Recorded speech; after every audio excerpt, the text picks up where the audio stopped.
Welcome to my YouTube channel Delta Success point.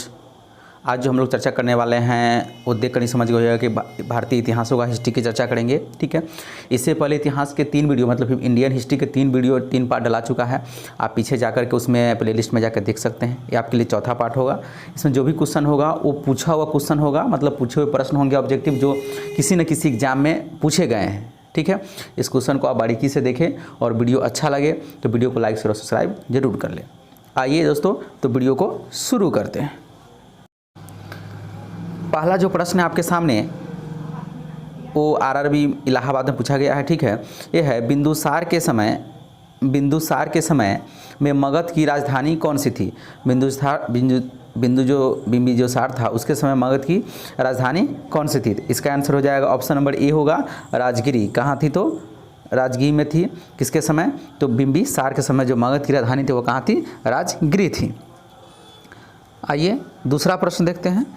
दूसरा जो प्रश्न आपके सामने वो है मगध का कौन सा शासक बुद्ध का समकालीन था। मगध के कौन से शासक थे जो बुद्ध के समकालीन थे। तो इसका आंसर हो जाएगा सी बिंबिसार। कौन था ऑप्शन हो जाएगा सी, कौन था, बिंबिसार था जो क्या था, बुद्ध के समकालीन था। आइए अगला प्रश्न देखते हैं।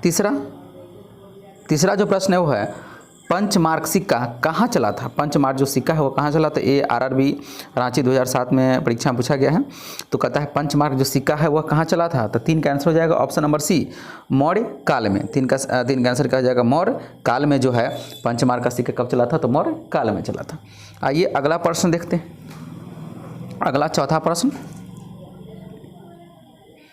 चौथा जो प्रश्न है वो है कि सिक्कों के अध्ययन को मतलब सिक्कों के अध्ययन को यह कहते हैं, मतलब सिक्के के अध्ययन को हम लोग क्या कहते हैं, वो चौथा प्रश्न है। तो इसमें इसका जो आंसर हो जाएगा सिक्कों का अध्ययन हो जाएगा ऑप्शन नंबर सी हो जाएगा न्यूमिस्मैटिक्स। मतलब न्यूमिस्मैटिक्स सिक्कों के अध्ययन को कहा जाता है। तो 4 का आंसर हो जाएगा ऑप्शन नंबर क्या हो जाएगा, सी हो जाएगा। कौन सा हो जाएगा, ऑप्शन नंबर सी हो जाएगा। आइए अगला प्रश्न देखते हैं। अगला जो प्रश्न है वो है शिशुनाग ने अपनी राजधानी कहाँ बनाई थी। शिशुनाग जो अपनी राजधानी कहाँ बनाई थी। ऑप्शन ए में है मुर्शिदाबाद, ऑप्शन बी में है पाटलिपुत्र, सी में है वैशाली और डी में है मुंगेर। तो शिशुनाग ने अपनी जो राजधानी बनाई थी वो हो जाएगा सी, वैशाली। कहाँ बनाई थी तो वैशाली में अपनी राजधानी बनाई थी। इसका आंसर क्या हो जाएगा, सी हो जाएगा। आइए छठा प्रश्न देखते हैं। छठा जो प्रश्न है वो है प्राचीन काल में किस जनपद की राजधानी उज्जैन थी। प्राचीन काल में जो है किस जनपद की राजधानी क्या थी, उज्जैन थी। तो ऑप्शन ए में है अवंती, बी में है कौशल, सी में है कौशाम्बी और डी में है राजगीर। तो 6 का आंसर हो जाएगा ऑप्शन नंबर ए, क्या हो जाएगा, अवंती। कहाँ था प्राचीन काल में जनपद की राजधानी थी, कहाँ थी, अवंती थी।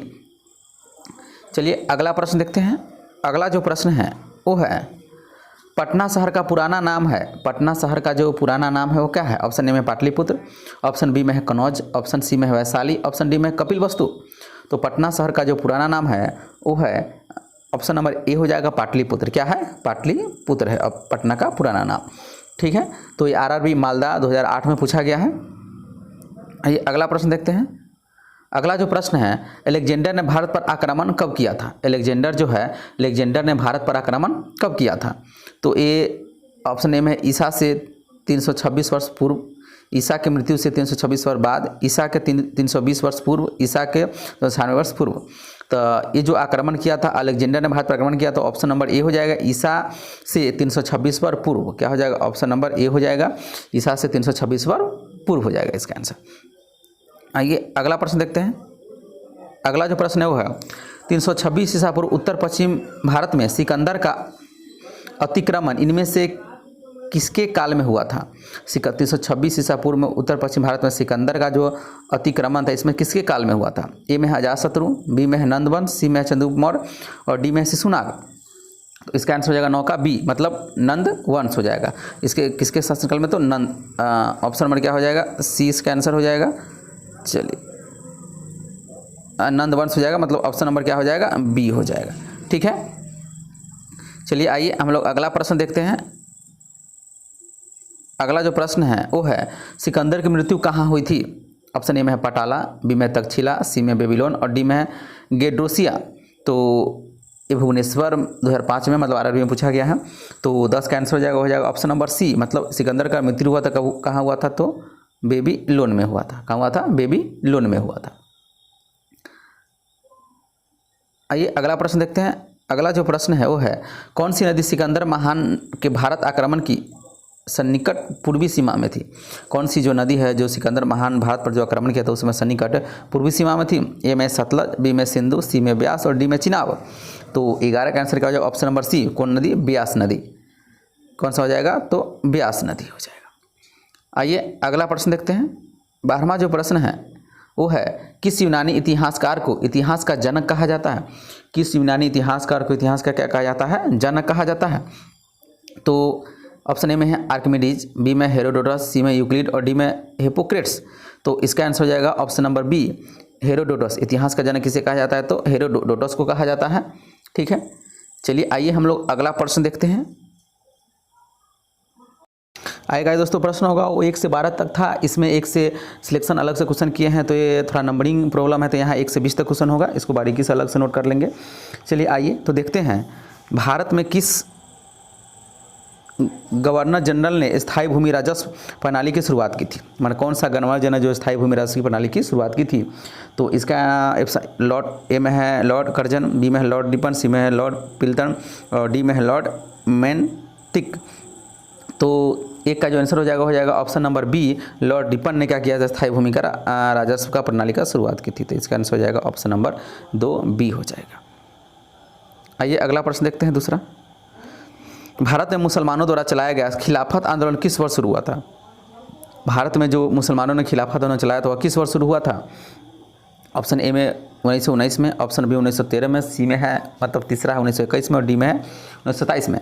तो इसका आंसर जो हो जाएगा ऑप्शन नंबर 1 मतलब कि ए हो जाएगा, मतलब 1 हो जाएगा। 1919 में खिलाफत आंदोलन चलाया गया था मुसलमानों के द्वारा, तो हो जाएगा ऑप्शन नंबर 1 1919। आइए अगला प्रश्न देखते हैं।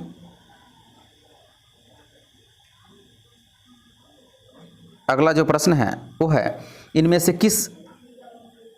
किस अधिनियम के द्वारा भारत में दास्ता को समाप्त कर दिया गया था। किस अधिनियम के द्वारा जो है भारत के दास्ता को समाप्त कर दिया था। ए में 1826 का अधिनियम द्वारा, बी में 1833 का अधिनियम द्वारा, सी में 1845 का अधिनियम द्वारा और डी में है 4 में 1858 का अधिनियम द्वारा। तो 3 का आंसर हो जाएगा ऑप्शन नंबर बी, 1833 के अधिनियम द्वारा, मतलब 2 इसका ऑप्शन होगा, मतलब बी हो जाएगा। आइए हम लोग अब अगला प्रश्न देखते हैं।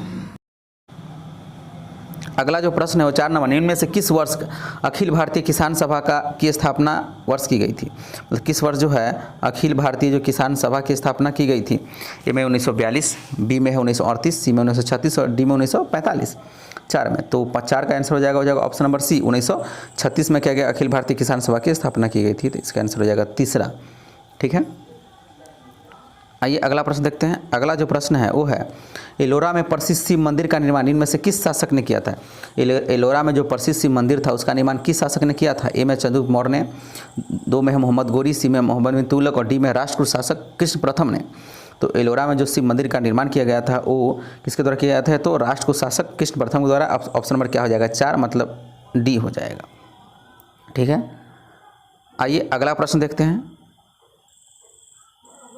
छठा जो प्रश्न, निम्न में से किस काल में कृषि समुदाय की उत्पत्ति हुई थी। किस काल में जो है कृषि समुदाय की उत्पत्ति हुई थी। ए में है नवपाषाण काल, बी में है चालकोलिथ, तीसरा है पैलियोलिथिक और चौथा है मेसोलिथिक। तो इसका जो निर्माण हुआ था, मतलब 6 का जो आंसर हो जाएगा ऑप्शन नंबर ए, नवपाषाण काल में क्या हुआ था, कृषि समुदाय की उत्पत्ति हुई थी। तो इसका आंसर हो जाएगा नवपाषाण काल, मतलब ऑप्शन नंबर 1 हो जाएगा, ए हो जाएगा। आइए अगला प्रश्न देखते हैं। अगला जो प्रश्न है वो है, भारत में डायरकीय को किस अधिनियम के द्वारा पेश किया गया था। भारत में डायरकीय को किस अधिनियम के द्वारा पेश किया गया था। ए में है 1809 अधिनियम, बी में है 1819 अधिनियम, सी में है मतलब तीसरा जो 1909 अधिनियम और चौथा जो 1919 अधिनियम के द्वारा। तो 7 का आंसर हो जाएगा ऑप्शन नंबर डी, 1919 के अधिनियम के द्वारा क्या किया गया था, भारत में डायरकीय को अधिनियम के द्वारा पेश किया गया था। आगे अगला प्रश्न देखते हैं। अगला जो प्रश्न, नीचे दिए गए जनपद में कौन सा जनपद 16 महाजनपदों में शामिल नहीं था। कौन सा जो जनपद मतलब 16 महाजनपदों में शामिल नहीं था, अर्थात बाकी जो है 16 जो महाजनपदों में शामिल था। ऑप्शन ए में है अस्मक, बी में है कलिंग, सी में है कम्बोज और डी में है गंधार। तो 8 का आंसर हो जाएगा ऑप्शन नंबर बी, मतलब कलिंग जो था 16 जनपदों में शामिल नहीं था। तो इसका आंसर हो जाएगा 2 नंबर, मतलब बी हो जाएगा। आइए अगला प्रश्न देखते हैं। अगला जो प्रश्न है, प्रसिद्ध फारसी कवि अमीर खुसरो इनमें से किसके दरबार में सदस्य थे? प्रसिद्ध फारसी कवि अमीर जो खुसरो इनमें से किसके दरबार में सदस्य थे? ए में है शाहजहां, बी में है कुतुबउद्दीन ऐबक, सी में है मतलब तीसरा जो बाबर, और डी में है चौथा अलाउद्दीन खिलजी।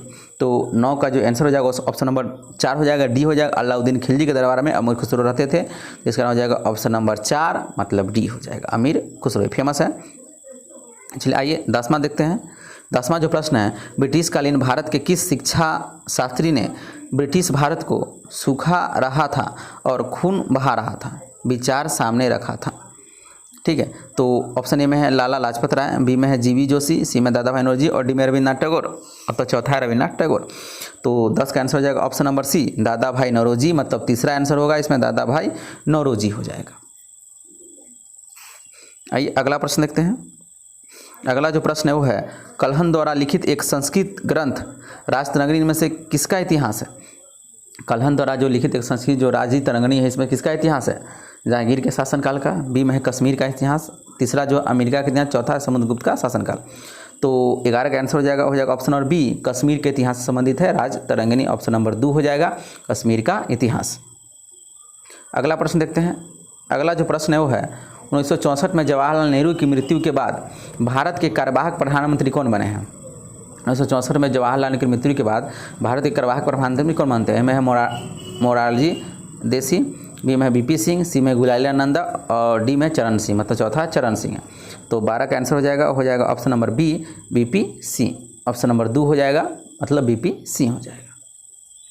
अगला प्रश्न देखते हैं। अगला जो प्रश्न है वो है, 1974 में पोखरण का पहला परमाणु परीक्षण को क्या कोड दिया गया था? 1974 में जो पहला परमाणु परीक्षण हुआ था उसका क्या कोड दिया गया था?